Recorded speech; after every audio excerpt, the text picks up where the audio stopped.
please hotline 311 psychosocial support at 722-6575 or 518-4157. Brought to you by PAHO, the OACS Commission, and UNICEF.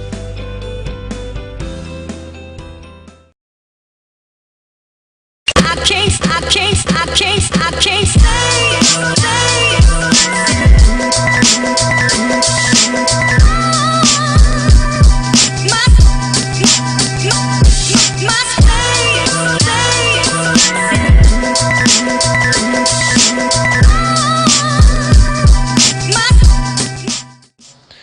Good morning, everyone, and welcome to the show. It is Thursday, March. What? Every time I come on the show, March 4th. Thank you, March 4th, 2021. I don't know what it is. Every time I come on, it's like I still haven't gotten used to this. But we are here as always in the near the end of the week, and I do want to thank you every day I must, because I truly appreciate when we are here discussing so many of the issues, and we don't have much time because we started a bit late, so apologies for that. So for those of you who are watching us on channel 124 on Flow, that is UTV Underground Television, blessed love. Good morning. Also, if you are watching us on the different social media platforms like Twitter and Twitch and Instagram, Tutbagay, and of course, Facebook, good morning to you too, and I hope the day has been treating you well. And of course, we can never forget those of you listening to us on our radio partner station, Hits FM 92.1 and 91.1. Thank you. Now, like I said before, we don't even have much time, but I do know, like we did yesterday, we did have a discussion on what our health minister said about the possible ban on alcohol, and we had a discussion on it. I decided to speak about it. But so when she's out here now on a different platform trying to explain what she meant, I think we need to start here just to understand where she was going, what exactly she meant, because maybe we got it wrong. So take a listen. First of all, I was asked the question, what should be done given what they were looking at on the weekend? And I was saying that if our citizens fail to understand that they must be responsible, then we may have to ban alcohol altogether. That in no way, Timothy, is saying the government wish to ban alcohol. The government, we have not had a discussion about banning alcohol. We have absolutely no intention of banning alcohol at this moment. And I select my words very carefully when I speak to him, because I do not just say idle things, right? And this is why I was very careful to say, if the people refuse to be responsible, then we may have to put a ban on alcohol altogether. I have never said that we are going to put a total ban on alcohol. We are going to put a permanent ban on alcohol. I never said those words. And for the people to take that and rush to all kinds of conclusions, that really is not called for. It really exposes us as a country to show you how much we have people who are dependent on alcohol. We have had calls during this pandemic for us to close the borders, close schools, close the hotels, but never have we had a public outcry to close the rum shops and to close the alcohol. It's always been open it. They want to close everything else. But when it comes to alcohol, the cry was to open up alcohol and give them their rum and their spirit to clean their throat. And the majority of violent incidences and stuff spun out of consumption of alcohol in St. Lucia. And we are consuming more alcohol. It's on the increase. Here, almost doubled the amount that we used to consume before, up to that report to 2016. And this is a very dangerous road that we are on. Look at what happened just because I said we may have to ban alcohol. A whole country in an uproar. Well, not the whole country, because there are many people who are very supportive of what I said, because they have lost loved ones. I don't know if you can recall the 2 young girls from Sir Arthur. In the accident, that tragic accident, gone. So much potential, wiped out. Just in a, you know. Then we had the young girl that a month ago or so, she was found, she was raped, murdered and burnt. Well, we don't know if alcohol had anything to do Well, with this. all the reports are indicating that she was drinking with some friends. So that is how it started. And then she disappears, and then she reappears, dead, burnt. I can never forget that image. Mary, what's you about tattoo? Okay, let's take it back. Instead, I don't know what she was trying to do to make people think, well, you know, this is not what I meant. But now you've made it even worse. And yes, yesterday I did say that we know that alcoholism is a problem in this country. I think that's a given. I think we need to work on it. But just saying or even thinking that, you know, there may be a ban or there may, all these are semantics. What we are saying is that there is a blanket statement that you're making, and you have, you know, you've been doing this for some time now, and we don't look at the mental health issues that we have in the country, legislation. You know, there are other things that we need to look at, again, things that need analysis, something that you are incapable of. I think there is just, you seem obtuse when you're saying these things, but worst of all, you know how that made it worse? When you're going to take the murder of a young woman found on a beach, raped and burnt, and saying that the problem was she was drinking with friends. And then we're going to use, you know, Women's Day is coming up, and, you know, right on the heels of Women's Day, and this is happening. Say, Lucia, this is not a joke, and we cannot use these things like rape and people being murdered and saying that the problem is the girl was out drinking. And again, that is just so much victim blaming coming from a woman who is the health minister and using that to justify banning of alcohol. And you could say, you know, you could maybe make a case for it, but using that in that way was so callous, so unthinking. And it's not just dumb. I thought it was just dumb, but you just don't care. You just don't care. People just say what they want.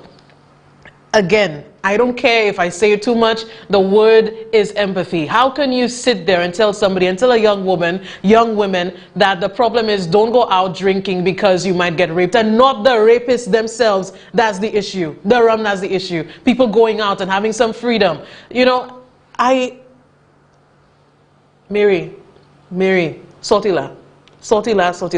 You are not good at what you are doing. You are making this worse, and more than anything else, I know that there are many, you know, there are some women who have been abused, who have gone through that sort of assault. Some people, we know the names of those who have been killed and that sort of thing. And in all of that, we're using it again, like many of these politicians, these female politicians do, using Women's Day and using things that happen, these, you know, tragedies, to make a case for yourself and say that, you know, you were right in saying that because somebody was drinking. And that's how it starts. When you're drinking with friends, you can end up murdered and raped and burnt. That is so despicable, so despicable. I heard that and I was waiting for her to retract. And Tim, and I have to say that too, Tim was almost trying to, you know, I don't think alcohol, he said, I don't think alcohol has any part to play in that, trying to, for her to, you know, bring it back. And no, just go right through, barge through, Mary, with, you know, the idiotic statements that you're making. And this is no longer a joke. And yes, we make the memes and the gifs and everything with you, but when you're saying that, and it's offensive to people who have gone through these things, it's victim blaming. You don't think, or I don't know if you have an inability, and I don't care. My mother will say, I don't care. This is wrong. You cannot have somebody in that position making these kinds of statements. You cannot do that. But then we have the Prime Minister who says, you know, well, he gives his reason why he chose Mary, the woman that just said that, to put her in this position. So when I appointed her as the Minister of Health, I remember saying to her, and she said, PM, why would you make me the Minister of Health? And I said, it's because of your empathy and your compassion. For me personally, it's emotional. I swore I wouldn't cry. But other than the Lord, who is the most important, I want to thank Mary for the amazing job she's been doing as Minister of Health. Doesn't the insincerity of everything that we're seeing and hearing from this administration bothering you? Don't you feel any sort of way? And I don't know whether I can talk to the women watching, but there comes a point, I think, with every woman where, you know, you feel uncomfortable. You feel like, you know, you understand what it is to not feel right about certain interactions with certain men or whatever. Many women must have gone through that, and some, unfortunately, have gone through that tragedy of being assaulted and being raped. And like I said, this is a show where, you know, we're going to talk about the uncomfortable things, that it may make us feel awkward or whatever, but we're going to deal with it. I cannot deal with that sort of statement being made from a health minister, and then in all of this we still have the Prime Minister just give her an award and just, you know, she's doing a great job, and people are just saying things. And of course you see the Prime Minister too, like trying to cry for something. I need people who don't just say the words or fake the tears, or, you know, this insincerity, when people actually do need some real leadership, some real compassion headed their way, and nothing is coming. So, Mary, know what you're trying to do there, Mama, and you're trying to bring it back about the alcohol thing that you just said. You made it worse. You made it worse, and you really showed me that this is not a joke anymore. And before I used to laugh, and I used to say, you know, I used to have a thing saying, you know, should I?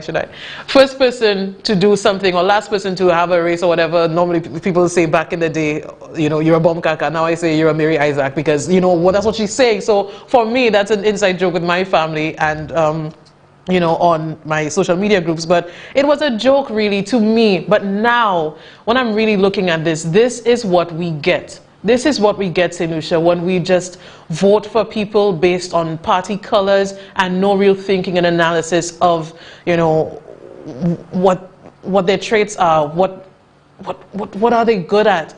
Why is Mary there? And why are we allowing her to talk to us like that?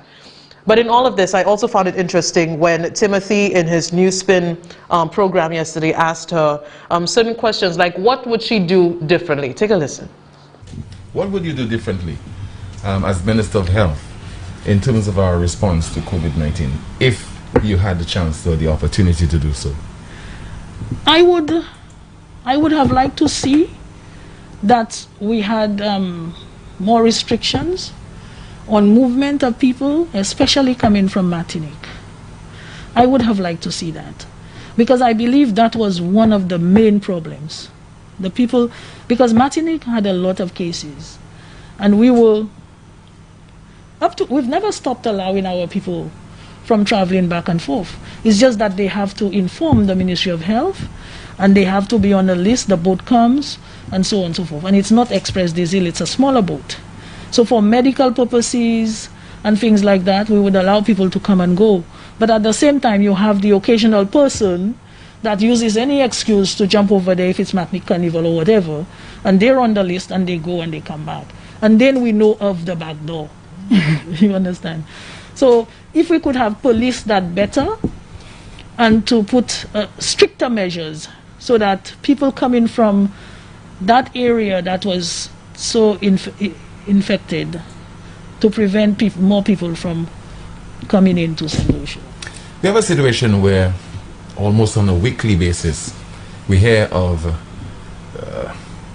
physical interactions between the COVID wardens and also members of the public in terms of ensuring that they police the protocols. How do you think that this can be better handled? This is very unfortunate, because you have a culture where people do not respect authority. And that is the problem. I have seen 2 or 3 of the videos, and the first one I saw where these young people were in uniform, and the public was reacting that way. I just couldn't believe that people would choose to disrespect a person in a government uniform that way. I said to myself, imagine if this was my daughter or my son doing that job, paid to do that job, and they're trying to do their job, and the public has ganged up on these people like that, disregarding the fact that these are young people who are putting themselves at risk to try and keep our people safe and our country organized.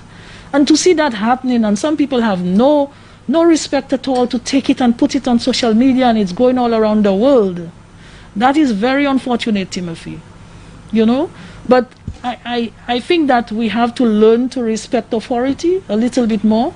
And I'm not saying that authority can treat people anyhow they want, or they can use brute force or anything. But clearly you can see they were overpowered, they were outnumbered, you know, and these are new recruits trying to do a job. So at what point do we as citizens of this country take responsibility for our health? You know?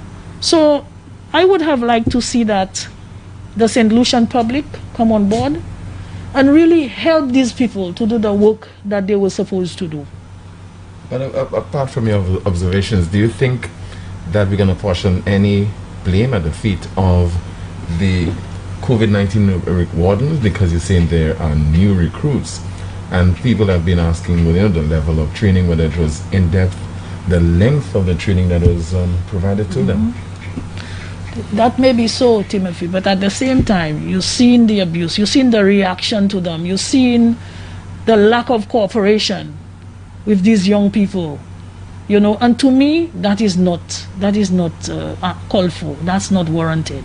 We have, these are uniformed officers, regardless of the fact that you may look at them and say, that small girl or that small boy, what if it was a set of tough men that were there? Would they have been treated the same way? So we have to learn to respect each other in this country. It has nothing to do with whether they had additional training or not. So because they don't have additional training, you jump on them? You want to beat them up? That is not the way, Timothy. We cannot go on like this, you know? But they have to at least respect the uniform. COVID will be with us for a very long time. I think so. We can only assume that the COVID wardens will be around for a very long time. Am I right or wrong with this, in terms of the future of the COVID wardens? I don't know about the wardens, because the wardens were brought in as a result of the spike. And now that we are saying we have this, we believe we have it under control. Like they say, ceteris paribus, with all else being equal, and if we continue at this rate, we are going to have that, you know, where we want it to be. So it's just going to be a flu that we have to manage, because it is highly contagious, and people, especially the people who do not get vaccinated, they will continue to get and spread the virus. But it's an amount of people that we hopefully will be able to manage. Yeah? Because we treat the people, we have the medicine to treat the people. And so far, they respond positively, and they get better, they get cured, and they go back to their normal lives. So that part of it will continue. But to say that we would need all the resources we need right now, I do not think that we would. And a lot of these young people, they work on cruise ships, they are in the hotels and tourist industry, so they will themselves want to go up to better things. They don't get much pay, you know, Timothy. It's almost like doing a favor to the country, a lot of these young people, and putting their lives at risk. Look at how they almost beat them up. So I don't think that they will be required to stay around for too long. Once we can, it's also a way of generating employment and, you know, that sort of thing. So I'm hoping that once we can get back on our feet, that our young people will again find their way to move up to higher heights, and our normal police force will come back into, you know, into the forefront and continue to do their job.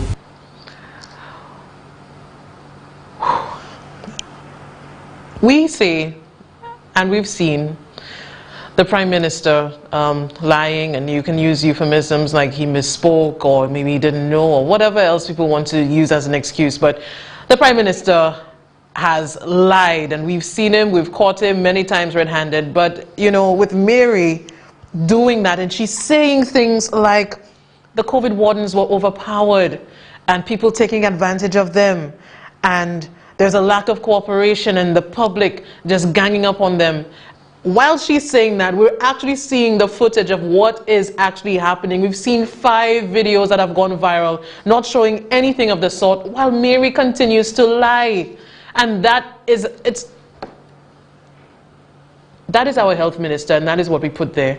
And the Prime Minister earlier before, we've seen that, you know, he says about the empathy. And even then, in all of what we're seeing here, even when she's caught in the lie, she just, you know, shrugs and just continues to go on through.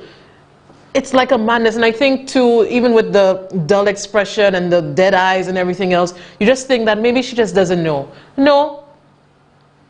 You cannot just lie like that, like, you know, we're not living in reality and, you know, we must be mad because that's not what we're seeing. And the issue here for me continues to be the political hacks that live and breathe United Workers' Party, and you cannot say something is wrong. Is that true? In your mind, you're under the live, or you're watching or not watching or whatever. Is what Mary Isaac saying there true? Is what she said about this girl being murdered, that the reason or part of the reason is her drinking out with friends, that alcohol is the problem for rapists turning to vulnerable people and raping them and killing them and burning them? Is that right? In your conscience, if you have any left, because you've been a hack for so long, some of you, that you cannot even see straight, you cannot think straight. Is that right, what Mary is saying there? Think of something, let us see what you come up with. Wow me, awe me with the creativity to show me that this can be right. Yo, we'll take a break. We will be right back. I can't stay.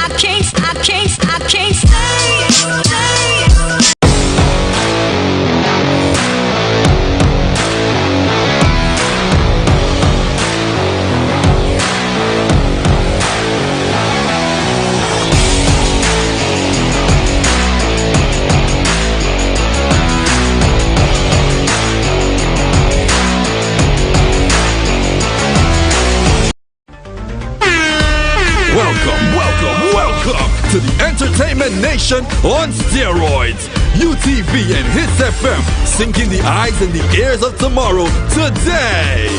Not only can you see it, you can feel it. Airing on channel 124 or tune into radio 92.1 FM is Tresha Lionel in the morning at 11. Also airing live with Lisa and the ever controversial Revolution with Christopher Hunt. That's right, we don't do it normal. Stay locked in with UTV and Hits FM, channel 124 and 92.1 FM. UTV, TV for you.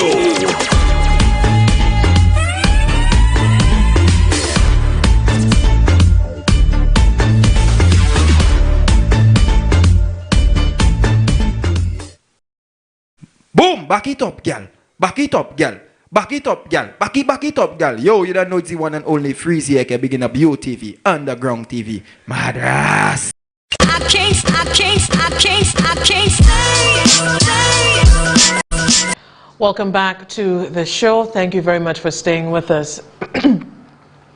I think we need to continue with all of the health issues that we're seeing, and more than that, how people are politicizing, and we've seen that, but it's even more in our face, and they're doing it unapologetically, as they always have been, but now it baffles me, continues to baffle me. I don't know when I will just not be surprised by this anymore. I do this every day, and I still cannot imagine people living like this and thinking like this, and that's the work that you're doing every day. You wake up in the morning, and it is to make sure that a leader stays no matter what, and you win no matter what. There is no principles, there is nothing that you will not do, will not say, just fene potsayo do fe. So before we get into it, let's just take a look at all the backdoor talk that has been going on and where we are today. So let's take a look back and we'll discuss. On Tuesday, September 8th, 2020, St. Lucia recorded a new case of COVID-19. The individual is a 27-year-old male visitor who arrived in St. Lucia on Sunday, September 6th, 2020. On arrival, he went through the necessary screening and proceeded to a COVID-19 approved accommodation. However, it should be noted that where health authorities have reason to require additional testing in country, this is undertaken, as obtained with this traveler. Is the COVID-19 Prevention and Control Bill simply the state of emergency under a new name? Members of the media posed this question to Prime Minister Alan Chasney following days of public outrage. This is a replacement to the state of emergency. Now, the state of emergency gives the government a lot of authority, very broad.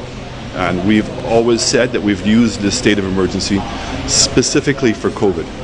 And so now that we know at this stage, 6 months after the fact, that COVID is going to be with us for a while. We have no idea when COVID is going to end. And so the requirement for St. Lucia to remain on high alert is still there. One of the major points of public contention is the expiry date of the bill, which, if unchanged, will expire 2 years after the date of commencement. The Attorney General Stephen Julian was grilled ahead of Tuesday's sitting of Parliament by reporters on the lack of public consultation on the proposed bill, given its serious and far-reaching implications for St. Lucians. We knew that the state of emergency was coming to an end on September 30th. We've known that for months. Correct. Why not put this together in time so that we would have more than a week of consultation? I could give you the assurance that everything taken into consideration, time and the need to protect the citizenry, that this thing was done with sufficient consultation. So they what I could assure you of is that this bill was in circulation from last week. And everyone had an opportunity to consume it. However, I need to reiterate that because of time and because of the national need, we could not have consulted with everyone. On September 29th, Attorney General Stephen Julian was non-committal when pressed by local reporters on whether the COVID-19 bill was adequately vetted by the Bar Association. Attorney General Julian, himself a member of the Bar Association, cited the looming expiration of the state of emergency order and the perceived public health threats linked to the coronavirus as cause for the government's haste to pass the COVID-19 bill. I am satisfied. I remain satisfied. I've articulated it before that as of necessity, as of the greater need, we had to move on. The propensity of the government to pass legislation in one sitting has raised several concerns. However, Julian says that this time it's justified. Because the greater need right now is to protect the citizenry. We have to ensure, we have a long weekend coming up. We could have an outbreak.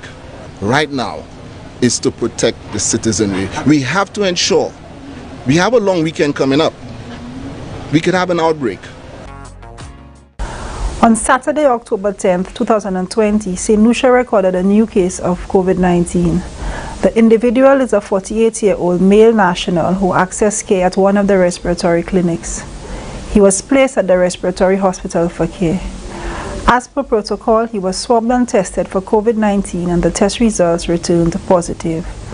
This brings the total number of confirmed cases of COVID-19 in St. Lucia to date to 29. At this point of the investigation, the source of infection is not confirmed.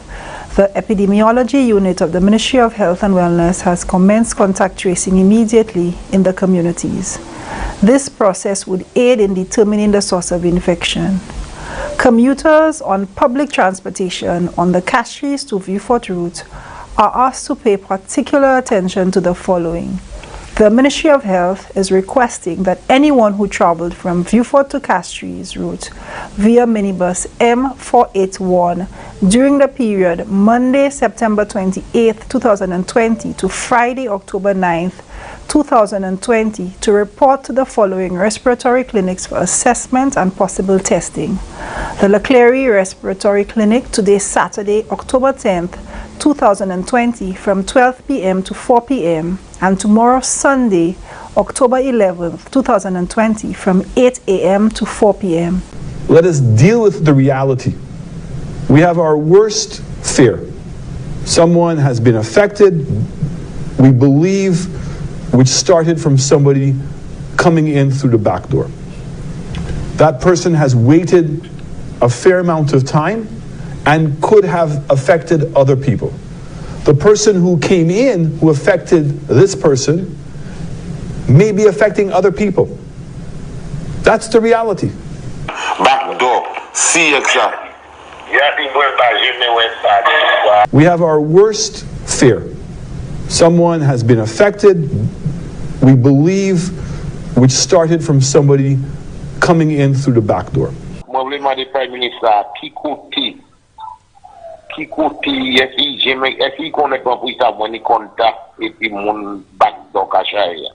Okay.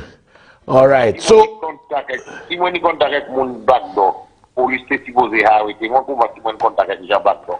okay, good. So ou pa jamais chaye piège back door? Ou pa jamais chaye piège back door? All of us must be shaming anyone who does not adhere to the rules, because in essence what they're doing is they're threatening the economy of our country, but more importantly they're threatening the lives of people in this country. That we have to become more draconian in imposing the protocols we have. We will do it. I am not going to be intimidated by anyone to suggest that we're taking away persons' individual rights in this country. Everybody has a right in this country, and the majority speaks. The other service, the other activity which is high risk for the transmission of COVID-19 is mass crowd events. We are presently at 500 persons. The decision to reduce mass crowd activities to We have to remember where we were before. I mean, where we are now, and the lack of trust and people not trusting anything that this administration.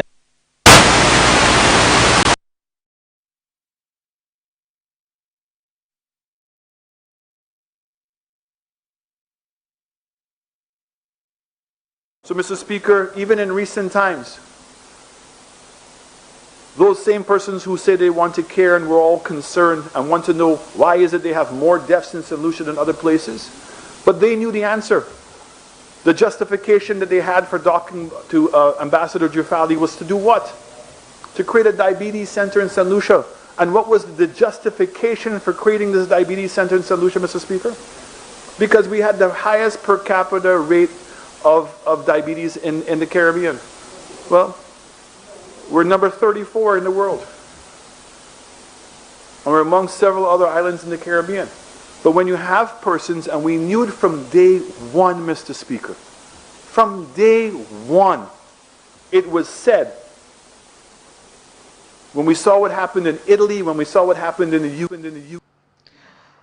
There we see the chronology of what's happening with the back door. We've heard of back door. We heard at the time of October, that was the first time we heard it around then, October 11th, the back door narrative starting off with the Prime Minister. And to this day, there hasn't been one case that we have seen recorded from the Ministry of Health to say anything about back door and COVID. But in all of this and what we've seen there, it's just to show that I think this administration is looking for something to stick. And with the latest thing, I think it is the march that the SLP had, that they think, you know, it's the march called it, that there's no proof or anything of the sort, but they will continue to say it. But even when we look back on, I think it was COVID case number 26 at the time, we heard the Attorney General saying, we don't know, it's going to be a long weekend, we need to pass the bill because somebody might, there might be an outbreak. At the same time, we know of a hotel in the north, about 11 staff members had to go to the polyclinic because they had symptoms of COVID. At the same time, I remember Christopher Hunt also mentioned that, and people were saying, oh, he's lying. He's lying. And all that time, you had COVID cases that were trying to be kept, you know, under the carpet. So again, it just goes to show that people are looking, well, this administration, clearly, they're looking for someone to blame. They're looking, you know, you're the problem for Mary, and you ganging up on the COVID wardens, and then it's the SLP march and everything else. But for me, it just continues to irk me how people just try to insult our intelligence. So let's look at what they're trying to make stick with the people, because that's what they want for elections, you know. Because last time I think it was the useless march, the orange march, talk about the tax. Now they're not going to do that. That ploy worked clearly. So now let's not do a march. Let's just blame a march and let's see if we can let that one pass so we could win. Let's look at what they've been saying so far. So, Mr. Speaker, even in recent times, those same persons... The probability of having a spread. Now, it just so happens that 2 weeks after the march is when the cases increase. Yeah. So, is it fair to say that the march contributed to help push the spread? I think it's a fair assumption to make. The two callers have made reference to the SLP march. Yeah. And nobody has any proof one way or the other. Nobody has any proof one way or the other. Listen to me. I have made it clear here on my program that I will not talk about the SLP when it comes to the coronavirus. Yeah. If they wanted people to talk about them from inception, they would have been on board. Okay. They were never on board, and on top of it, they And they walked said out. it did not exist. They even that. told their supporters That is right. and think that there's no coronavirus. And Norbert showed it last night, the clip, when they walked out of the house. Yeah. They walked out all because they had orchestrated their match. Correct, they had a plan. Yeah. They had plans with their match. So I'm not going to, the SLP have no business talking anything about coronavirus. We will move on to doesn't have no shame. No, no. But it was your responsibility as responsible politicians, as responsible so-called leaders, and those with the espoir to take the reins of government. As far as I'm concerned, you failed miserably, if only on that. You failed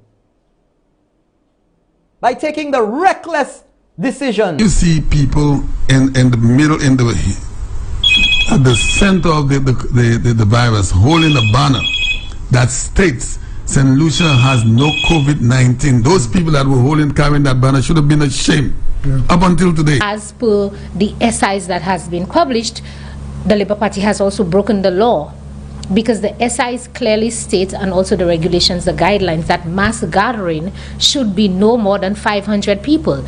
And here you have a quote-unquote opposition in waiting who wants to be in government, but they are the ones breaking the law. And this is a very, very critical point that we're at in St. Lucia in terms of COVID. We have been able to manage COVID under the leadership of our political leader, Alan Shasney, and Prime Minister. And I think the St. Lucian public, based on the results and the praise that we've been getting, the government has done very well in managing COVID. As a matter of fact, if I do say, the only reason the Labour Party is able to have that demonstration is because of the good management of this current administration in terms of COVID, that makes it relaxed and free, that people can take to the street. So you see everybody coming together. The Prime Minister said it, so everybody has to band together. Like, you know, you ever watch Power Rangers and, like, you know, you get in different parts and then they make the big monster sort of thing. So now everybody comes together to talk about the march, because that has worked. It has worked. When you know, last election, they created something, even though it's a lie, and even though there was no tax about anything, they just create a hype and just let it take hold of people's spirits and just, you know, let it go. And with this one, you can even hear, yes, there's no proof, there's no empirical data, there's nothing, but let's just say about the SLP march, even when the CMO gave permission for it, even when the police commissioner gave permission for it, even when protocols were there and being adhered to, let us just blame them and make that the point to win the next election.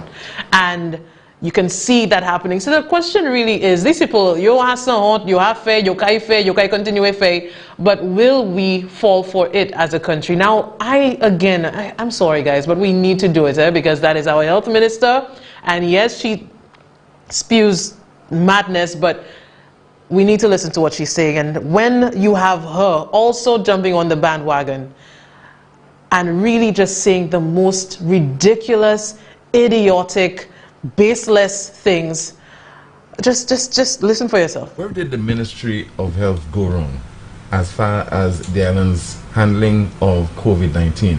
I'm asking a question because of what we're going through right now. Recently, the latest figures, 234 new cases.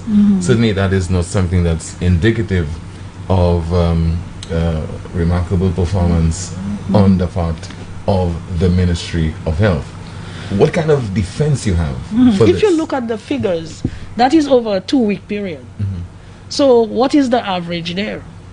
You understand? Per day. It is not that high when you look at it. Considering that we had a spike.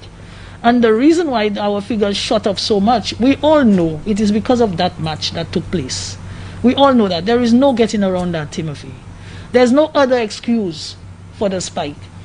And as a result of the spike, we have continued to get what we would normally get from returning nationals, the occasional tourists, and so on. We have continued to get that, plus having to deal with the backlash of the spike. So for every person that was infected, you have about 8 to 12 persons coming out of that. And you have to deal with all these people that you have to quarantine, you have to isolate, and you also have to treat. So that is where the problem really arose. It's not because Ministry of Health, did anything wrong. Because the people had to double up, triple up, in order for them to take care of that spike. We had to employ a lot more people.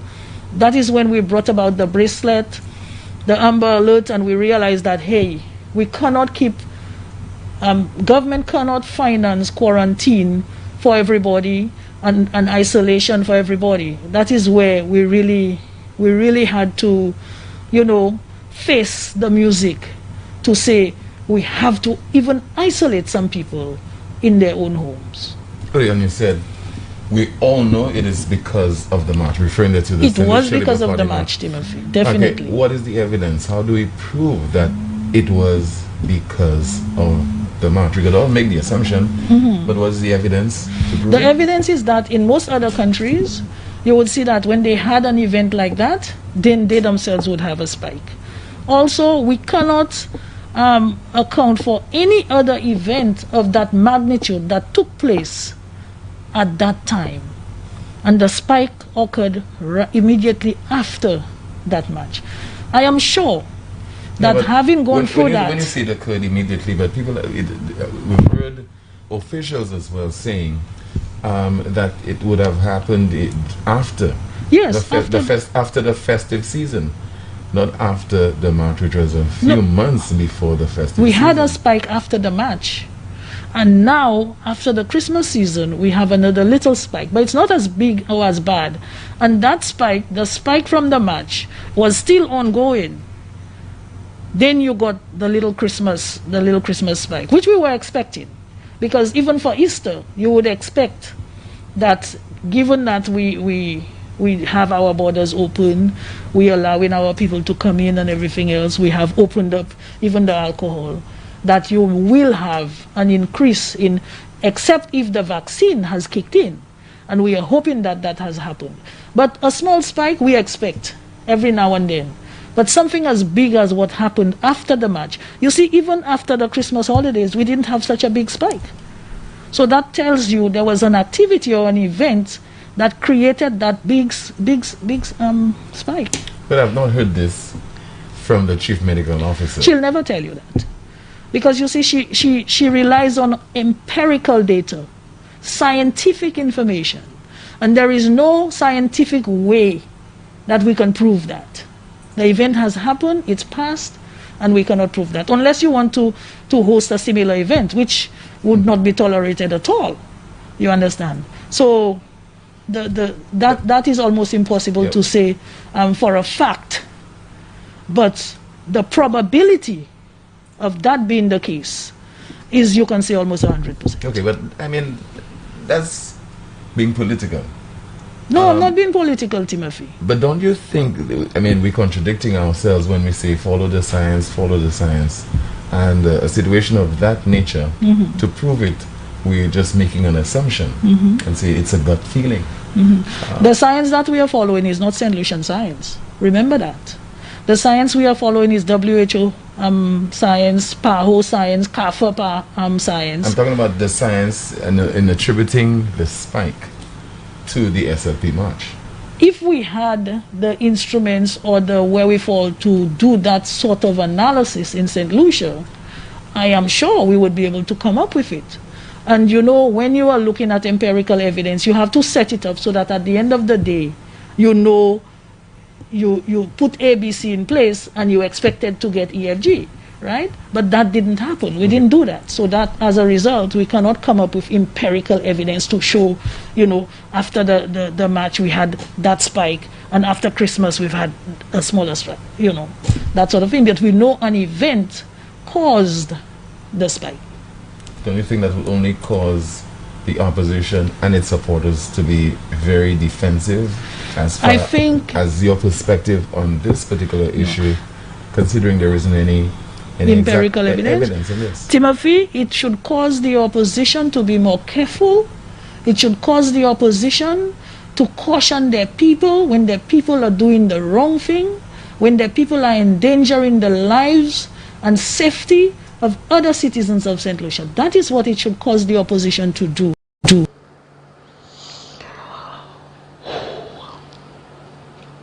Okay, so I tired of talking, eh? Let's open the lines at 572-7588.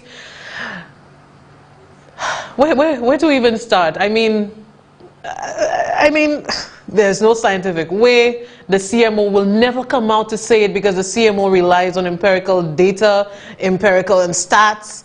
But you know, but the CMO cannot say because it's not based in any truth, in any fact. You can just say what you're saying. And that is your health minister. That is your health minister who is following and towing the line like all the other hacks in the name of Norbert and the others and Champagne and Nancy. And you have a health minister in the middle of a crisis. 37 people have died and over 3,000 people have had COVID on this island. And she will still say that. Well, ma'am, so this is when. Let's take that call. Good morning. Good morning, Tresha. Yes, good morning. How do you do? I'm all right. That's what Tresha, I think I'm all right. But I have no empirical data to prove that I'm all right. Okay? Tresha, I see you wear glasses, and I wearing glasses too. I have one for the day, one for the night. But there's no empirical data to state or to prove why we have to wear glasses. I don't know. But I think I need to get my brain examined. You know, after listening to all of that, we need a special septic tank to clear our brains. Tresha, can you believe this woman represents us on the international level as our Minister of Health? Wait, it's worse. We have Alan Chastney as our Prime Minister. But I understand exasperated and exasperation are understatements.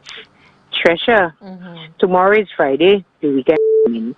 I don't know what we can do again, but we need a medicine, a vaccine against these people. A vaccine for malady. The vaccine is called elections.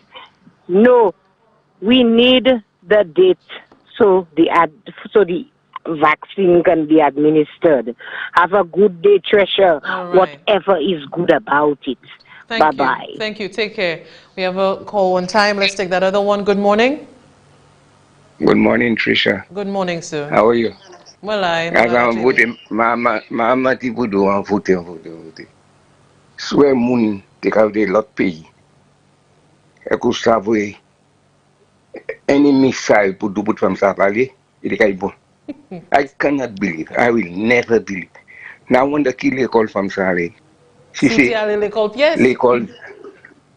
No, hold on. I do tell her. Oh, dis-moi. She say they call vindictiveness. They call lies and deceit and treacherous behavior. Whether it's dishonest school, whether it's I don't know what word to use again. I think that woman maybe went to school on a Good Friday. Just like all part of a Good Friday. I trying to wonder where that woman come from. Not she alone, you know. Even Julian's, the Attorney General, is another waste of time, incompetent, nonsensical, and irrelevant.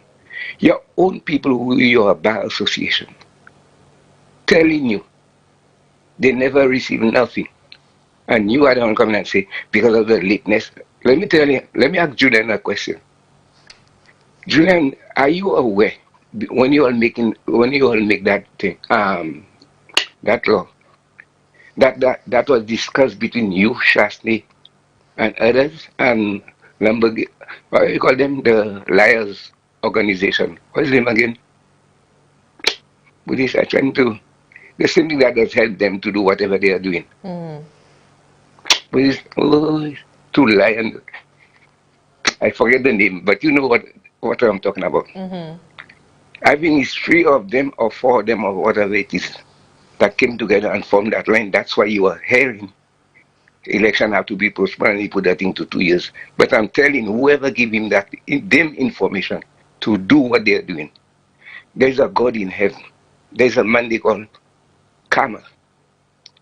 When Karma approach them, the money they are making, it will finish under them and they will still be suffering. All those who support arrangements in their criminality and injustices against the people of this country, and all those who come buy bread for the following day to give their children, supporting this government. When Karma approach all of them, they regret the day they were ever born. That's all what I could say. Thank you Who very be much, unto sir. them? There's a God in heaven who knows and sees all things. Thank you. Thank you very much, sir. Thank you. We've had a call on hold. Let's take it. Good morning. Good morning. Yeah, morning. Morning, sir. Yes, morning, Trisha. It's amazing. Trisha, bind hands together, Mary, Berry of bad news, Alan and his cohorts, Champagne and Peter, and Norbert Williams, the bow-tie man, as they will continue to give the St. Lucians to trade. Shasne Kool-Aid, we are not buying hands together, Shas. You That's are not even rhyming. an impulsive liar. Cut the lyrics, sir. I'm a rhyme. Now, Trisha, the bearer of bad news, she called herself that, Mary Isaac. You see the gross manifestation of the stupidity order by this current administration when it comes to bind the minds of the people. They figure or they believe that they can just throw mud, throw dirt, and it's going to stick. St. Lucians, we need to be aware. And in closing, Trisha, it was a classic example of the UWP propaganda machine at its fullness. That Norbert, now PRO, his only claim to fame was calling New Spin, calling the Yadi and Them program and the shut-off program of Radio St. Lucia, 90 minutes as a sex register offender. And today, this individual, it is so fascinating that I do not know what of Alan Chasney, Norbert Williams, and Berry of Bad News, Mary Isaac, who is so fascinated with the back. Everything that Alan Chasney can tell St. Lucians, that it came from the back door, and then Mary was speaking from the back. Don't forget the doggy style, he said. Okay, thank you. Thank you, caller. Listen, with what Mary just said there, we heard a lot of things, how, there was a spike after the march. And, if there was a spike after the march, why did you decrease, why did you just let loose the protocols ahead of Christmas, but say that you expected another spike? But the spike after Christmas was a smaller spike than the other spike, you understand? And that spike was smaller when in January, to this day, that is the record number of cases that we have received, and that is the number of deaths, the record number of deaths that we've seen as well. Facts mean nothing. Facts mean nothing to Mary and her minions and the Prime Minister's minions, but it has to mean something to us, for people who, we're worried about where we're going after this.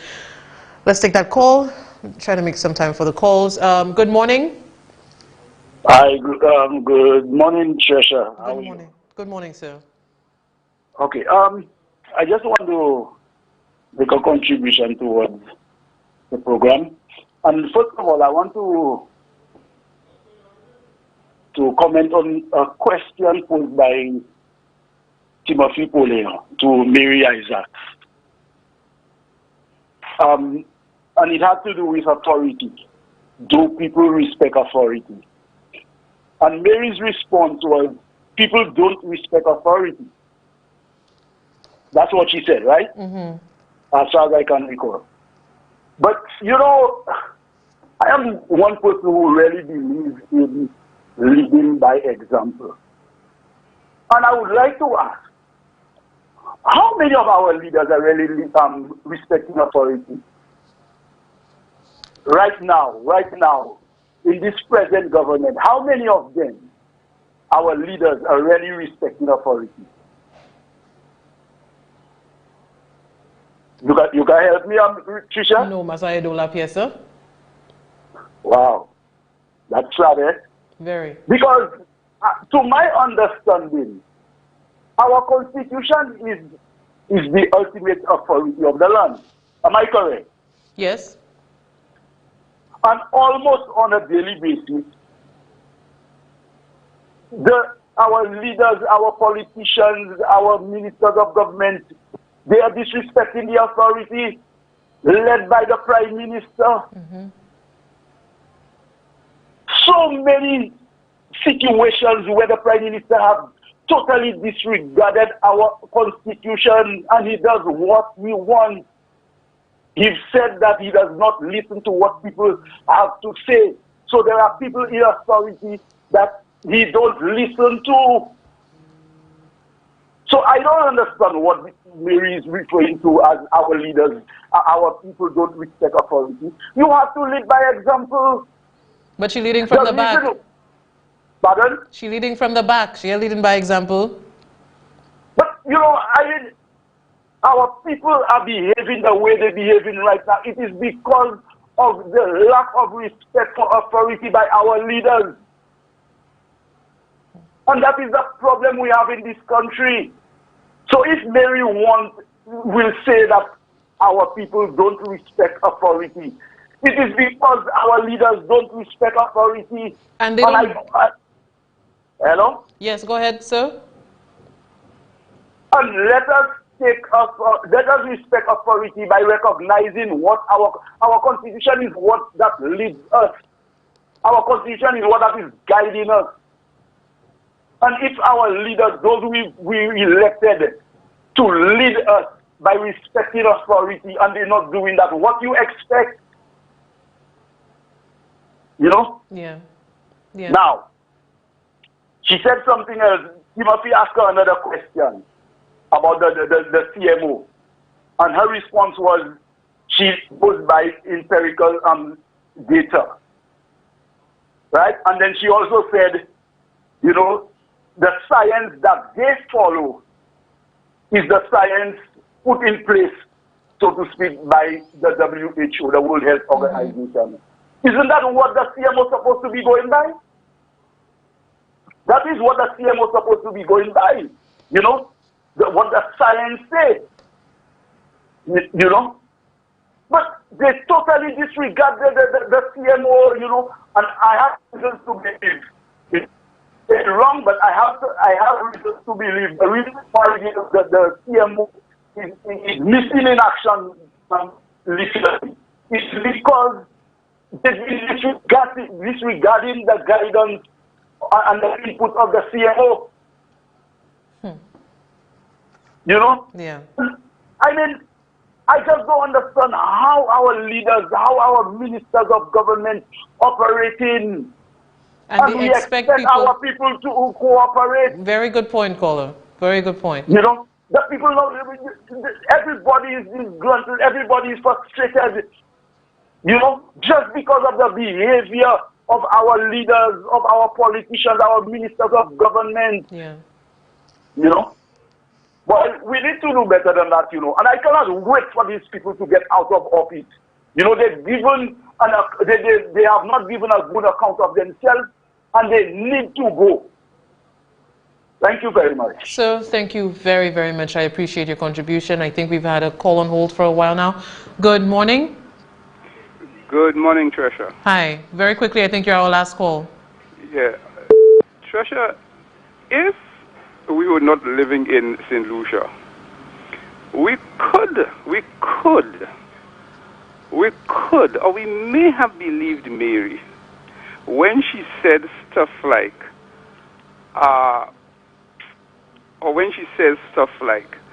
people were, or people are overpowering uniformed officers. And then you look at the videos, and you see half a dozen or more police officers and the COVID wardens on one person attempting to subdue one person. One person. But Mary makes the statement that people, you'd think that, boy, a whole army of people are attacking uniformed people, uniformed officers. And then you see half a dozen or more COVID wardens and police officers attempting to subdue one person. The whole thing is laughable. And Mary comes on television.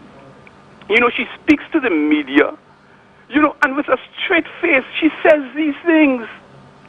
What government minister said? But anyway, let me not say it, because, all of those ministers do the same thing.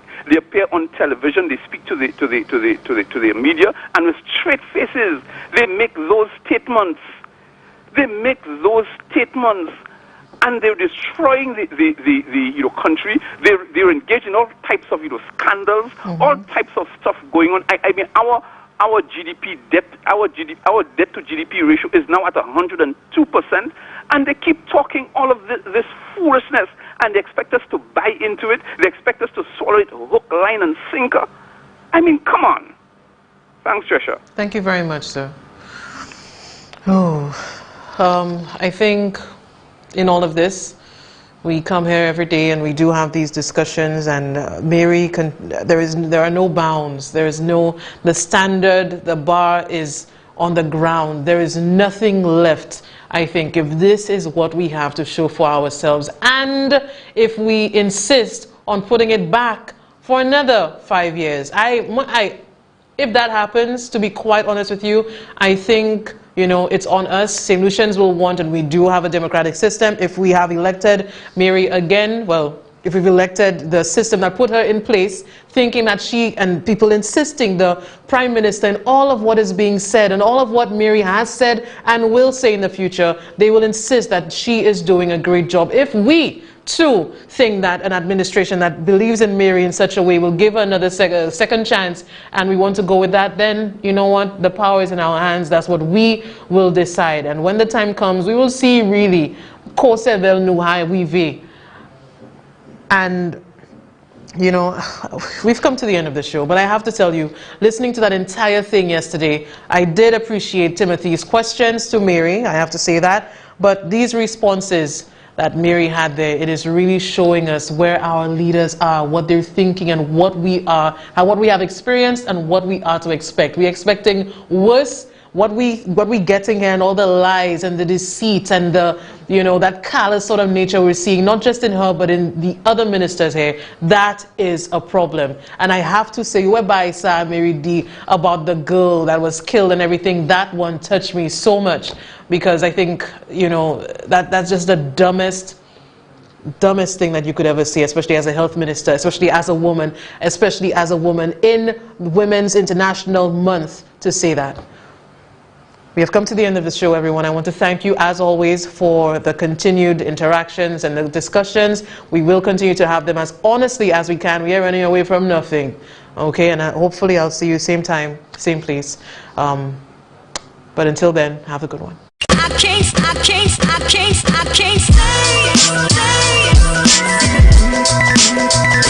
stay.